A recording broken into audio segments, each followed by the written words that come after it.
Hello students, this is Neeraj Gupta. इस video में हम शुरू कर रहे हैं हमारा सेक्शन 80IA। इसे नेक्स्ट सेक्शन में आपको पढ़ाऊंगा सेक्शन 80IB। 80IA और 80IB एक कंसेप्ट में सेम है और एक कंसेप्ट इनका डिफरेंट है। सेम ये है कि ये एक पर्टिकुलर बिजनेस को पहले 5-10 सालों में डिडक्शन ऑफर करते हैं। जैसे पावर सेक्टर में हैं आप, टेलीकम्युनिकेशन में हैं, या आपकी कोई फैक्ट्री है एक पर्टिकुलर स्टेट में, डिस्ट्रिक्ट में। इस तरह से स्पेसिफाइड बिजनेस है कि भाई आप ये वाला बिजनेस करोगे, इंडस्ट्री लगाओगे, तो आपको हम फर्स्ट 5 ईयर्स, फर्स्ट 10 ईयर्स इतना 100% डिडक्शन, 30% डिडक्शन, 50% डिडक्शन आपको देंगे। तो ये बात जो है एक तरह से एक पर्टिकुलर इंडस्ट्री या एक पर्टिकुलर लोकेशन को प्रमोट करने के लिए section 80IA, 80IB and 80IB, ये 2-3 सेक्शंस हैं जो मैं आपको सीक्वेंस में पढ़ाऊंगा। I will try to cover them in 2 और 3 वीडियोस, बट जो भी टाइम लगेगा सो लगेगा।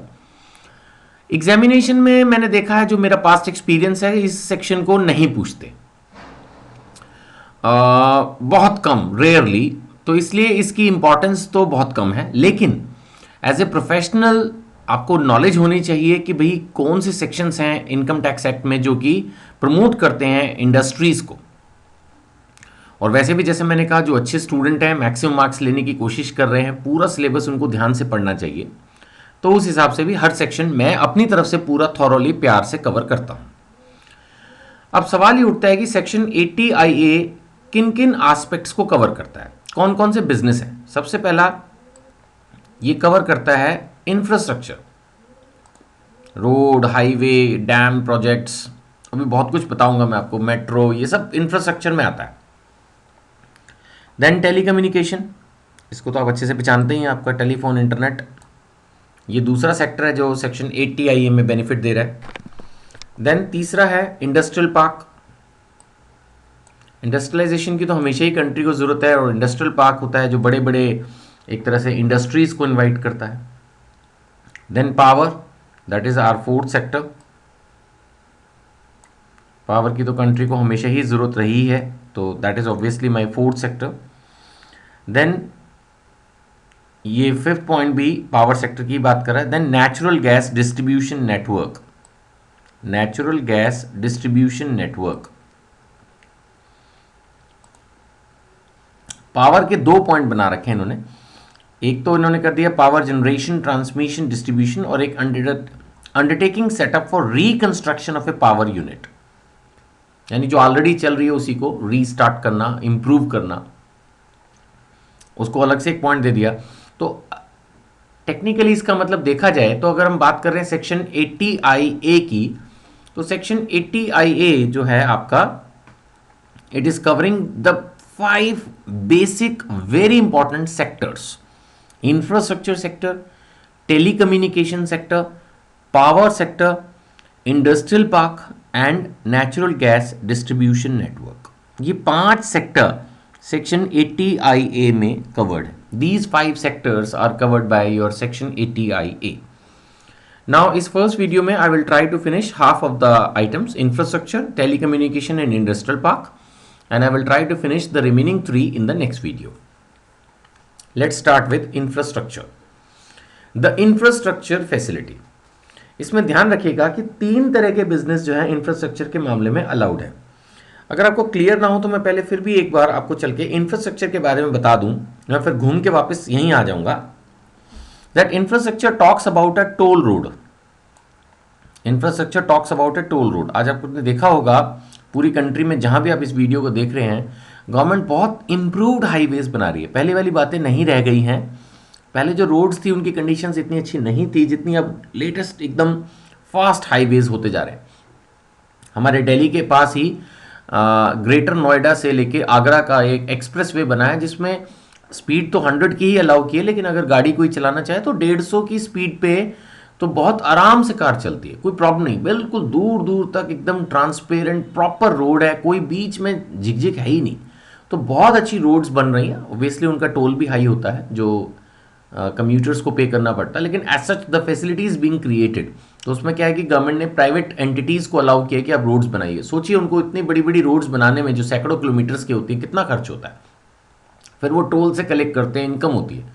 तो गवर्नमेंट एनकरेज करने के लिए बोलती है कि भाई ठीक है हम आपसे इनकम टैक्स नहीं लेंगे, आप करो, ठीक है ना।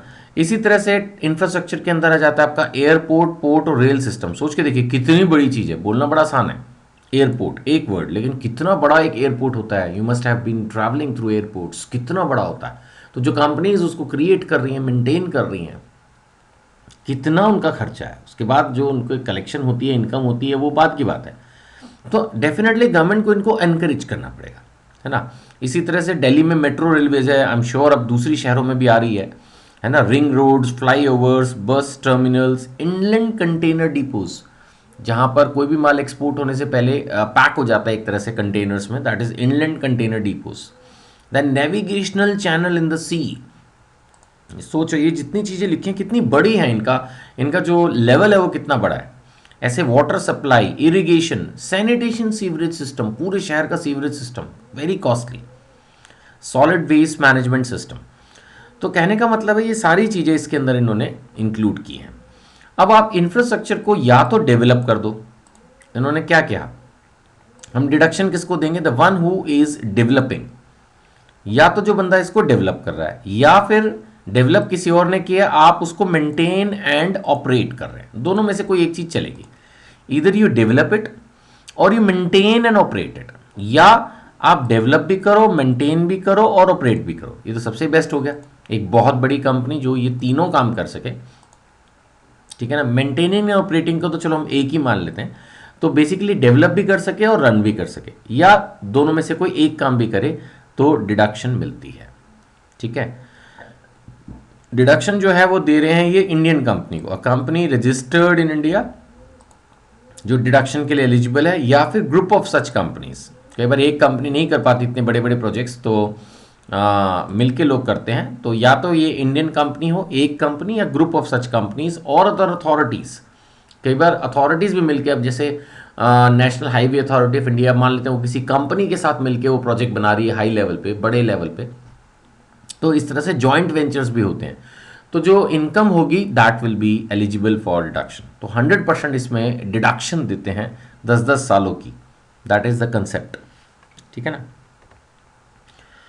इनका एग्रीमेंट होना चाहिए, नेचुरली ये तो ऑब्वियस है, this is one of the requirement that they are working in an agreement with the central government और स्टेट गवर्नमेंट और लोकल अथॉरिटी। डेफिनेटली इनका कोई ना कोई एक एग्रीमेंट होना चाहिए। The enterprise has entered into an agreement with the central government और स्टेट गवर्नमेंट और local authority. Then return must be submitted in time. ये चीज भी ध्यान रखना, जैसे हमने set off and carry forward के चैप्टर में पढ़ा था कि जो रिटर्न है वो टाइम से भरनी बहुत जरूरी है। अगर आपने रिटर्न टाइम से नहीं भरी तो आप लॉस कैरी फॉरवर्ड नहीं कर पाएंगे। इसी तरह से अगर आपने रिटर्न टाइम से नहीं भरी तो डिडक्शन आप जो है वो क्लेम नहीं कर पाएंगे, ठीक है ना। उसके बाद इंफ्रास्ट्रक्चर का मीनिंग है, ये मैंने आपको पहले बताया, and it also includes water supply, है ना, और अलग अलग हैं, सीवरेज सिस्टम का प्रोजेक्ट है। तो कई तरह तरह के प्रोजेक्ट्स हैं इसके अंदर, तो ये सब इसके अंदर कवर्ड है, ठीक है ना। रोड साइड अमेनिटीज़ नहीं है, जैसे होता ना हाईवेज के पास कोई रेस्टोरेंट वगैरह आपने बनाया है तो उसको हम रोड साइड अमेनिटीज़ कह सकते हैं। जैसे हाईवेज पे आप जाते हैं तो they will not be treated like part of this infrastructure facilities, and they are part of facilities but they are not part of infrastructure facilities for this purpose, for deduction purpose, ठीक है ना। तो road side amenities पे deduction नहीं मिलेगी, but it includes a highway project including housing और other activities being an integral part of highway. तो ये चीज भी आपने शायद नोट की होगी कि अगर आप जिस भी शहर में इस वीडियो को देख रहे हैं, जैसे मैं दिल्ली में हूं तो मैं देख सकता हूं, मैं उसी हाईवे की बात करूंगा, तो ये यमुना एक्सप्रेस वे दिल्ली में बना है, तो उसके आसपास बहुत हाउसिंग भी इन्होंने डेवलप की है। तो एक तरह से ये हो गया हाईवे इंक्लूडिंग हाउसिंग और अदर एक्टिविटीज। अदर एक्टिविटीज में जैसे स्टेडियम कोई बना सकते हैं, स्पोर्ट्स स्टेडियम हो सकता है, कोई मेगा कमर्शियल कॉम्प्लेक्स हो सकता है, which is an integral part of highway project, यानी कहीं ना कहीं वो उस हाईवे प्रोजेक्ट से जुड़ा हुआ है, साथ साथ ही डेवलप किया गया। तो उसमें डिडक्शन देने को तैयार है, लेकिन उसमें इन्होंने कहा कि जो प्रॉफिट्स हैं वो आप रिजर्व्स में ट्रांसफर करो और रिजर्व को वापस हाईवे प्रोजेक्ट पर ही यूज करो। कहने का मतलब है अगर आप टैक्सेशन से बचना चाहते हैं तो उस इनकम को री इन्वेस्ट कर दीजिए हाईवे प्रोजेक्ट पे, तब आपको डिडक्शन जो है वो मिलती है. So in this case the additional requirement is that profits should be transfer to a special reserve and the amount should be utilize for highway project in the next year. तो एक तरह से अगर आप री इन्वेस्ट करने के mood में हैं तो आपको टैक्सेशन से छूट मिल सकती है. जहां तक डिडक्शन का सवाल है, इट इज 100%. 100% डिडक्शन मिल रही है फॉर 10 असेसमेंट ईयर, 10 साल के लिए. तो देखा जाए तो कंजूसी नहीं कर रही गवर्नमेंट, पूरा दिल खोल के डिडक्शन दी गई है. The deduction is 100% and it is for 10 assessment years. ठीक है ना. So deduction is for 10 years within a period of 15 years. ये भी एक फंडा है, मैं आपको बता रहा था ना 80IA और 80IB में फर्क है. सो 80IA और 80IB में एक डिफरेंस ये भी है कि 80IB जो कहता है वो ये कहता है कि आपको 10 साल के लिए मैं डिडक्शन दूंगा आउट ऑफ फर्स्ट 15 ईयर्स. इस फंडे को आप प्लीज समझ लीजिए क्योंकि हर पॉइंट में फिर अब रिपीट होगा. पहले 15 साल में से कोई भी 10 कंसेक्यूटिव ईयर्स के लिए असेसी डिडक्शन चूज कर सकता है. फर्स्ट 15 ईयर्स में से कोई भी 10. जैसे मान लेते हैं एक नई टोल रोड बनाई, ठीक है ना. अब हो सकता है कि शुरू के साल में इतनी इनकम ना हो, लोगों को नया हाईवे है, रास्ता धीरे धीरे पड़ता है, लोगों को आदत पड़ी होती है, कुछ को पता भी नहीं होता, सो मेनी थिंग्स. तो अगर वो सोचते हैं कि यार अभी फर्स्ट 1-2 सालों में तो जो है कोई खास इनकम होनी नहीं है तो डिडक्शन नहीं लेते और बाद में ले लेंगे. सो मान लेते हैं कि हाईवे जो है वो पूरा पॉपुलर और सक्सेसफुल हो गया आफ्टर 3 ईयर्स. तब उनको लगा कि हाँ अब अच्छी इनकम आने लगी है, now let's claim the deduction. तो फिर 3rd ईयर से उन्होंने डिडक्शन लेनी शुरू की, तो वो फिर उसके बाद 10 ईयर्स तक अलाउड होगी. तो कहने का मतलब ये है कि फिर वो 3rd से लेके 12th ईयर तक डिडक्शन क्लेम करेंगे.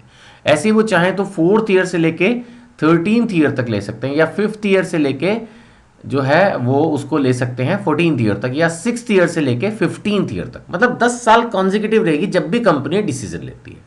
हाँ, अगर वो 6th ईयर से भी लेट होते हैं तो फिर 10 सालों की एग्जामेशन नहीं मिल पाएगी. ले वो कभी भी सकते हैं, चाहे 15वें साल में जाके बोले हाँ हमें अब दे दो 1 साल के लिए. That is their choice. It is the choice of the assessee to claim the deduction or not. That means the deduction is optional. तो 15 सालों में से कोई भी 10 साल वो चुन सकता है. वो पहले 10 भी हो सकते हैं, और जब भी वो मैंने कहा वो पीरियड चूज करेगा तो वो 15th ईयर में जाके वो चीज़ रुकती है. ठीक है जी. चलिए यहाँ तक हमने कर लिया इसको, और देखते हैं. ये 10 ईयर पीरियड को बहुत डिटेल में समझाया हुआ है कि किस तरह से होता है. ये मैंने आपको पूरी कहानी सुना दी है. और पॉइंट्स की हम बात करें तो ऑडिट रिपोर्ट जो है वो चाहिए सीए की. Audit report in the form number 10 CC-B is required. और इसके अलावा copy of agreement with the government, इसकी भी बात हुई थी, वो भी हमें चाहिए होगा क्योंकि that is also one of the requirement. और हम ये भी मान के चलेंगे that this is the only business of the SSC. देखिए ध्यान से सुनिएगा मैं क्या आपको पढ़ाने की कोशिश कर रहा हूँ. मैं ये कह रहा हूँ कि हम आपको 100% प्रॉफिट्स डिडक्शन के लिए अलाउ करेंगे. 100%, यानी एक तरह से आप तो टैक्स फ्री हो गए. अब मान लेते हैं कि कंपनी के 2 टोल रोड्स हैं, एक पुरानी है 25 साल पुरानी है वो चल रही है, और एक अभी नई बनाई है. तो 100% हम डिडक्शन दे रहे हैं तो ऑब्वियसली फिर सेपरेट अकाउंटिंग तो करनी पड़ेगी ना समहाउ. आप बेशक ओवरऑल अकाउंटिंग एक साथ भी करें, लेकिन आपको you have to compute the profits of this new toll road as if this is the only business. Because एक असेसी को अगर हम 100% इनकम पे से डिडक्शन दे रहे हैं तो इसका मतलब सिर्फ रेलेवेंट इनकम ना, जो नया बिजनेस है जो पहले से चली आ रही है उस पर थोड़ी दे रहे हैं. ये भी नहीं हो सकता कि एक नया क्रिएट कर लिया तो पुराना भी डिडक्शन के लिए एलिजिबल हो जाए. सो आई होप आप समझ रहे हैं बात को, दैट डिडक्शन मिलनी है as if this is the only business of the assessee. ठीक है ना. तो ये हमें इस तरह से कैलकुलेट करना होगा. Next, inter unit transfer. बहुत सारे लोगों की आदत होती है कि भाई अगर हम ऑफिस में बैठे हैं तो पर्सनल कॉल भी ऑफिस के फोन से करेंगे, चाहे वो अलाउड है या नहीं है. भाई सरकारी है नहीं, फोटोस्टेट निकालेंगे तो ऑफिस की मशीन से अपने बच्चों का होमवर्क का फोटोस्टेट भी निकाल देते हैं, सरकारी है, आदत होती है. इसी तरह से ये गलत आदत बिजनेस में भी हो सकती है कि भाई एक नई टोल रोड है, एक पुरानी टोल रोड है. जो नई टोल रोड है उसमें जो मर्जी प्रॉफिट आए कोई टेंशन नहीं है, 100% डिडक्शन है. पुरानी टोल रोड है उस पर तो टैक्स लग ही रहा है. तो इंटर यूनिट ट्रांसफर्स, एक यूनिट से दूसरी यूनिट में कुछ खर्चे, कुछ गुड्स, कुछ भी समथिंग अकाउंटिंग इस तरह से एडजस्टमेंट कर दी कि जो नई यूनिट है उस पर प्रॉफिट ज़्यादा हो रहा है और जो पुरानी यूनिट है उस पर एक्सपेंस पड़ रहा है।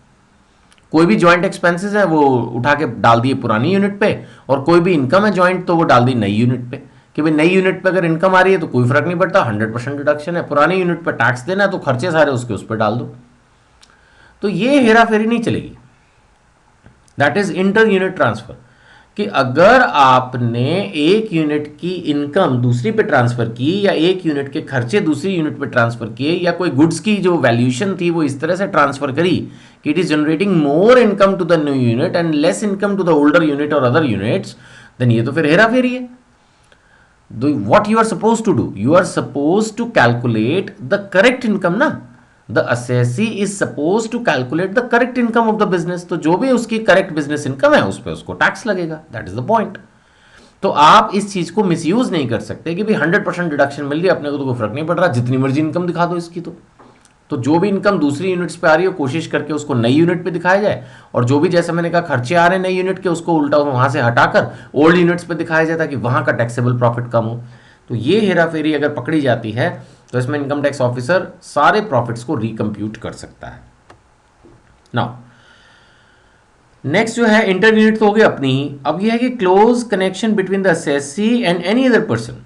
अब मान लेते हैं जी मैं कहता हूं जी मैं तो फंस गया, दूसरे लोग तो मजे कर रहे हैं, उनकी तो 2 यूनिट है, एक पुरानी यूनिट एक नई यूनिट है, और वो इस तरह से हेरा फेरी करके टैक्स बचा रहे हैं, मैं क्या करूं? तो अगर मेरा दिमाग खुराफाती है तो मैं क्या करूंगा, किसी और बंदे के साथ जाकर टाइप कर लूंगा जिसके पास कोई और बिजनेस है, उसके साथ इस तरह का कुछ चक्कर चला दूंगा कि भैया जो भी इनकम हो मेरे पे ट्रांसफर कर दे, कोई फर्क नहीं पड़ता, पैसा वापस ले लियो, मेरे पे तो टैक्स लगेगा नहीं, और जो खर्चा है ठीक है ना वो मैं तेरे पे ट्रांसफर कर देता हूं, तेरा भी टैक्सेबल इनकम कम हो जाएगा। हेरा फेरी करने के लिए जरूरत थोड़ी कि हमारी ही 2 यूनिट्स हम किसी और बंदे के साथ मिलकर भी कर सकते हैं इस तरह से टैक्स की चोरी। एक्चुअली सेक्शन में पावर बहुत है ना, करोड़ों अरबों रुपए की इनकम होनी है। टोल रोड पे आप क्या सोचते हैं एक एक दिन की इनकम कितनी लाख रुपए चली जाती है, हर गाड़ी से मान लेते हैं 300 रुपए की टिकट कर रही है हर एक सेकंड में, और 10-10 टोल बूथ्स होते हैं। तो सोच के देखिए कि एक एक दिन में कितने लाखों की कलेक्शन है, तो पूरे साल की कितने करोड़ की अरबों की कलेक्शन होगी, उस पर 100% टैक्स फ्री है।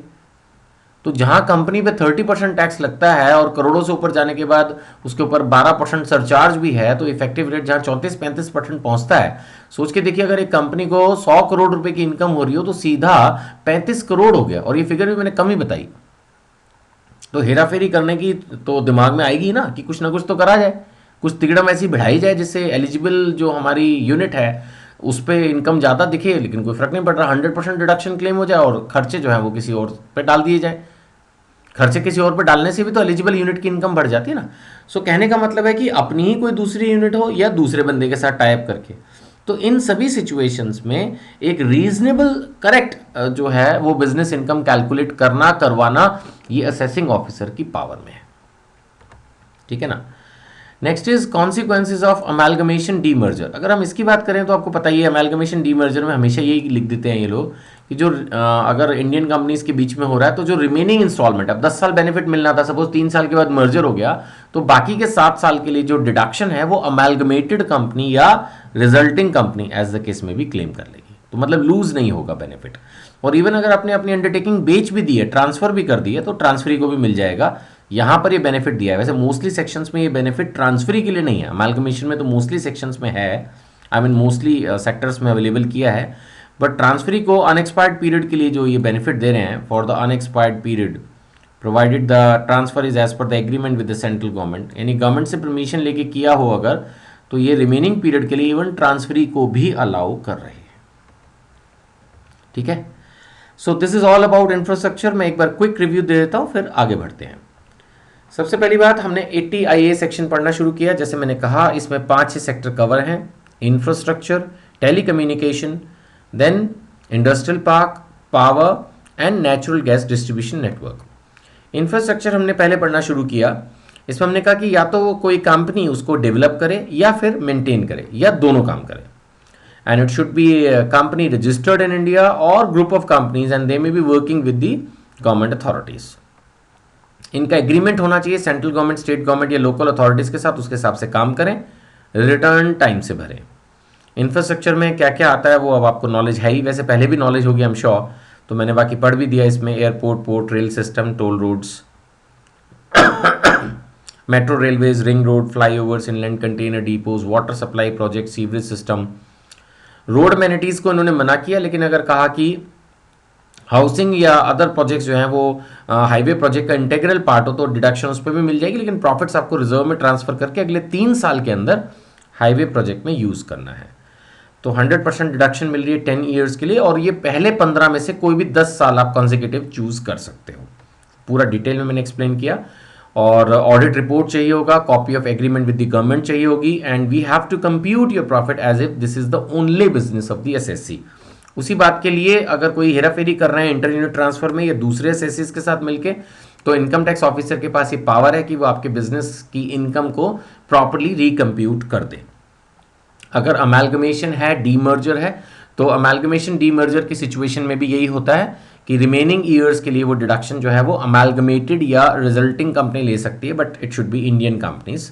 एंड अगर आपने अपनी अंडरटेकिंग ट्रांसफर भी कर दी है तो एग्रीमेंट अगर गवर्नमेंट के हिसाब से है, कोई प्रॉब्लम नहीं है, तो ट्रांसफरी को भी इसमें डिडक्शन मिल जाएगी। चलिए नेक्स्ट अब हम बात करते हैं टेलीकम्युनिकेशन सर्विसेज की। तो टेलीकम्युनिकेशन के बारे में भी आप जानते हैं, it's a business of providing radio paging, domestic satellite service और broadband network and internet services. This is telecommunication sector. इसमें जो एक बात इन्होंने मेन कही है, मैं कहूँगा, एक तो इसमें ऑल एसएससीज की बात की, यानी कि इसमें कोई ऐसी बात नहीं है कि कंपनी इंडियन कंपनी हो, ग्रुप ऑफ इंडियन कंपनीज हो, वो बात नहीं आई। एक प्रिस्क्राइब डेट दी है, वहाँ तक ही ये था। इसका मतलब आज की तारीख में कोई नई कंपनी अगर क्रिएट होगी तो उसके लिए डिडक्शन नहीं है। पुरानी कंपनीज के लिए सेक्शन अभी तक चल रहा है, क्योंकि 15 साल तो अभी पूरे नहीं हुए ना। बट जब भी ये सेक्शन था तब बात क्या थी कि it should B new undertaking, ठीक है ना, नया बिजनेस होना चाहिए, and it should not be formed by transfer of old plant and machinery. ये बेनिफिट देते वक्त इनकम टैक्स एक्ट में बहुत जगह रिक्वायरमेंट है कि जो बिजनेस नया है वो नया बिजनेस तब माना जाएगा जब उसमें प्लांट एंड मशीनरीज भी नहीं है। ये ना हो कि ऑलरेडी का एसएससी का कोई बिजनेस चल रहा हो, वहां से मशीन उठा के उसको बस रीलोकेट कर दे या बाहर बोर्ड ही चेंज कर दे ना, तो वो नहीं चलेगा। It should B a new business, means it should B a new business, उसके अंदर मशीनरीज वगैरह भी सब नई होनी चाहिए, ठीक है ना। रिटर्न तो टाइम से भरनी है, ये बात मैं बार बार रिपीट ही करता रहूँगा, that return should be submitted in time. तो वो रिटर्न ऑफ इनकम वाला जो हमारा पॉइंट है वो यहाँ पर भी अप्लाई होगा, that it should B submitted in time. So telecommunication services में हम डिडक्शन की बात कर रहे हैं, तो मेन बातें सामने आई हैं कि एक तो सभी एसएससीज के लिए अवेलेबल है, ये सन 2000 से पहले, 2005 से पहले शुरू हो जानी चाहिए थी। तो यानी एज सच आज की तारीख में आप टेलीकम्युनिकेशन सेक्टर में एंटर करते हैं तो आपको ये डिडक्शन नहीं मिलने वाली है। एंड उस समय भी जिन्होंने एंटर किया उनके लिए रिक्वायरमेंट थी कि नई अंडरटेकिंग होनी चाहिए और रिटर्न जिस भी साल आपको डिडक्शन लेनी है टाइम से भरनी है। तो डिडक्शन जो दे रहे हैं वो दे रहे हैं ये 100% for first 5 years and 30% for next 5 years.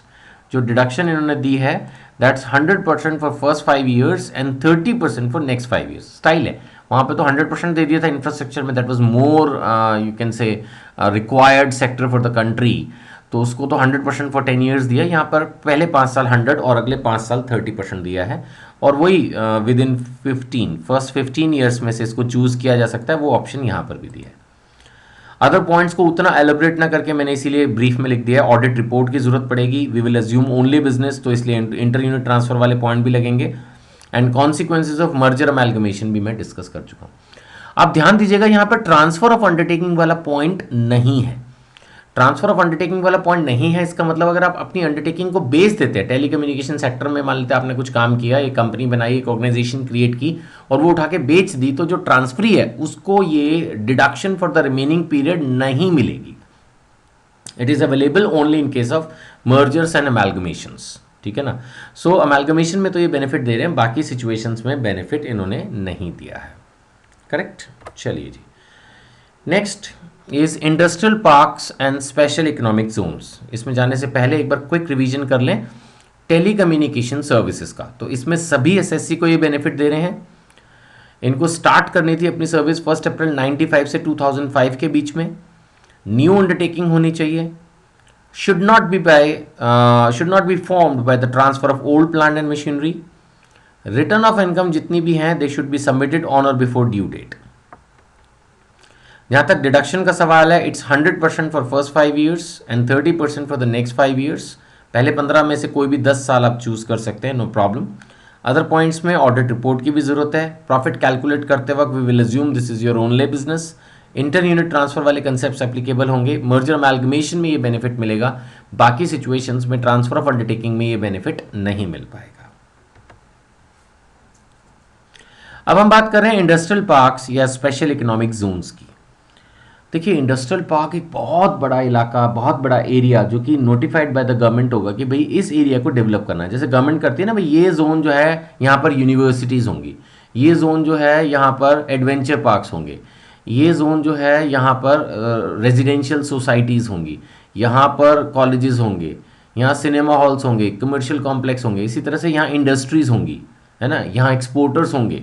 So industrial parks and special economic Jones, इनको भी गवर्नमेंट फिर नोटिफाई करती है। तो जो अंडरटेकिंग्स इनको डेवलप एंड ऑपरेट कर रहे हैं, यानी कि डेवलप कर रहे हैं और साथ में ऑपरेट भी कर रहे हैं, या उनको मेंटेन एंड ऑपरेट कर रहे हैं, किसी और ने डेवलप करके काम खत्म कर दिया, उसके बाद वो उसको अब मेंटेन कर रहे हैं, किसको, इंडस्ट्रियल पार्क या स्पेशल इकोनॉमिक जोन को, तो उनको भी डिडक्शन दे रहे हैं। वो बात अलग है, आज की तारीख में नया अब ये इस सेक्शन के अंदर बेनिफिट नहीं दिया जा रहा, क्योंकि इसका पीरियड इस सेक्शन का ATIA के अंदर जो मैं बता रहा हूँ इसको इन्होंने फिनिश कर दिया है। जो पुरानी टाइम लिमिट थी इंडस्ट्रियल पार्क के लिए वो 2009 तक थी। This is about the industrial park, ठीक है ना। और अगर हम बात करते हैं स्पेशल इकोनॉमिक जोन की, तो उसका जो पीरियड इन्होंने दिया है वो 2005 में फिनिश हो गया था। यानी देखा जाए तो अभी टाइम लिमिट तो सबकी ही ऑलमोस्ट एक्सपायर्ड सी है, पुराने हैं ये सारे सेक्शंस, लेकिन अभी स्टडी कर रहे हैं क्योंकि इनके 15 साल पूरे नहीं हुए हैं, तो रेलेवेंट है एज सच स्टडी के लिए। और वैसे भी कंसेप्ट वाइज तो कल को माना एक डेट ही चेंज कर दे उठा के एक्ट में, माना ये 2005 की जगह 2025 करते हैं तो रेलेवेंट हो गया। तो अभी तक ये सेक्शंस डिलीटेड नहीं है, तो पढ़ने हैं और समझने भी हैं कि गवर्नमेंट का फंडा क्या है। तो गवर्नमेंट जिस चीज़ को प्रमोट करना चाहती है उस एरिया में ये वन ऑफ द पॉइंट होता है मेजर कि भैया, अब जैसे आप इमेजिन कीजिए रिलायंस है, बिरलाज हैं, टाटाज है, इनके पास पैसे की कोई कमी नहीं है। नाउ दे थिंक कि भाई सपोज इनको लगता है कि हमें अपने 100 करोड़ रुपए इन्वेस्ट करके कोई काम करना है। सपोज वो 100 करोड़ रुपीस इन्वेस्ट करके आज की तारीख में कोई मॉल खोलते हैं जिसकी इनकम जो होगी रनिंग करने में उसमें 100% टैक्स लगेगा। जबकि अगर वो एक इंडस्ट्रियल पार्क की तरफ जाते हैं, या जैसे अभी हम बात कर रहे थे इंफ्रास्ट्रक्चर की तरफ जाते हैं, या किसी ऐसे सेक्टर की तरफ जाते हैं जहां पहले 10 साल में 100% टैक्स एग्जेम्पशन है या हैवी एग्जेम्पशंस हैं, डिडक्शंस हैं, तो डेफिनेटली दे विल प्रेफर ना कि हाँ यार इस सेक्टर में चले जाओ, that will become automatically A preferred sector. Suppose आज मुझे 10 रुपये लगा के 2 रुपये साल का कमाना हो, और एक सिचुएशन है जहां 2 रुपये फुली टैक्सेबल है, और एक सिचुएशन है जहां 2 रुपये पहले 10 साल तक टैक्स फ्री है, तो I will prefer that situation ना।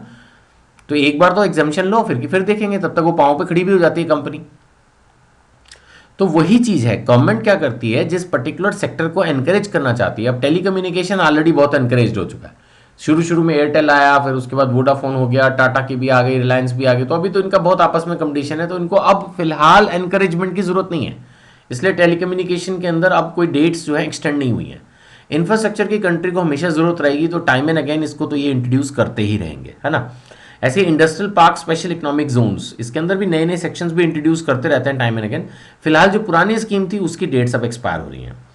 खैर, तो रिटर्न की जहां तक मैं बात करूं तो return should be submitted in time, ये तो हमेशा ही एक पॉइंट इनके पास रहता ही है कि भी इसको तो करवाई लो। रिटर्न टाइम से नहीं होती तो एक्चुअली वो चेक करना, कैलकुलेशन कोई भी ऑफिसर को चेक करनी हो तो मुश्किल आती है।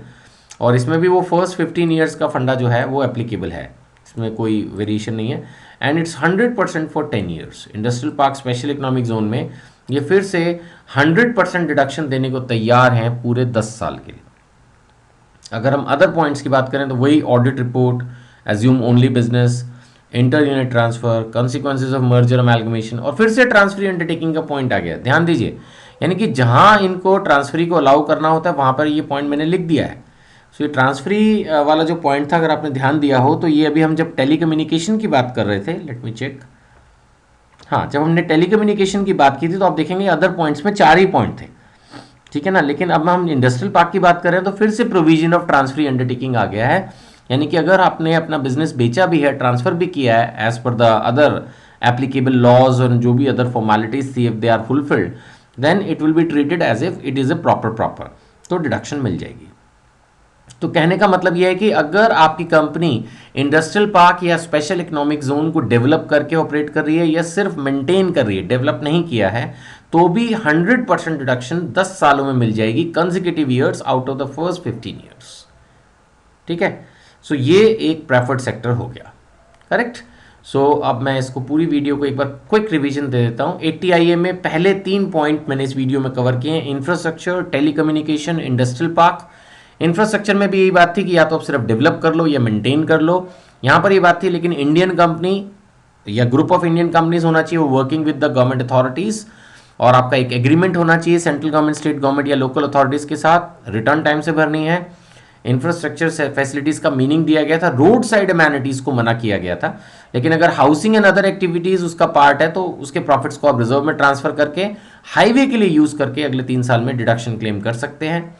100% 10 साल के लिए डिडक्शन दे रहे हैं, जो कि फर्स्ट 15 ईयर्स में से चूज करनी है। ऑडिट रिपोर्ट सबमिट करनी है, गवर्नमेंट के साथ जो एग्रीमेंट है उसकी कॉपी सबमिट करनी है। जब हम डिडक्शन कैलकुलेट करेंगे तो ये मान के चलेंगे this is your only business. Inter unit transfer या दूसरे लोगों के साथ मिलकर कोई हेरा फेरी नहीं करनी है। अमेलगमेशन डीमर्जर की अगर हम बात करें तो उसमें रिमेनिंग ईयर्स के लिए बेनिफिट अमेलगमेटेड या रिजल्टिंग कंपनी को मिल जाएगा, provided they are Indian companies. Transfer भी अलाउड है if it is in agreement with the government. Telecommunication थोड़ा पुराना सेक्शन है, 2005 से पहले शुरू होना चाहिए था। ऑल असेसिस के लिए है, नई अंडरटेकिंग होनी चाहिए, नई मशीन्स होनी चाहिए, रिटर्न टाइम से भरो। 100% पहले 5 साल, 30% अगले 5 साल डिडक्शन मिलती है। अदर पॉइंट्स मोर और less same. Industrial park special economic zone भी मोर और लेस पुरानी डेट्स के साथ दिया गया है। इसमें भी ये कहा है कि डेवलप एंड ऑपरेट करो या सिर्फ मेंटेन करो, ठीक है ना। और they should be notified by the government. Definitely आप किसी भी एरिया को इंडस्ट्रियल पार्क नहीं डिक्लेयर कर सकते, वो पावर सिर्फ गवर्नमेंट के पास है। रिटर्न टाइम से भरनी है, तो पहले 15 सालों में से कोई भी 10 ईयर्स 100% डिडक्शन मिल जाएगी। अदर पॉइंट्स मोर और लेस सेम, ठीक है।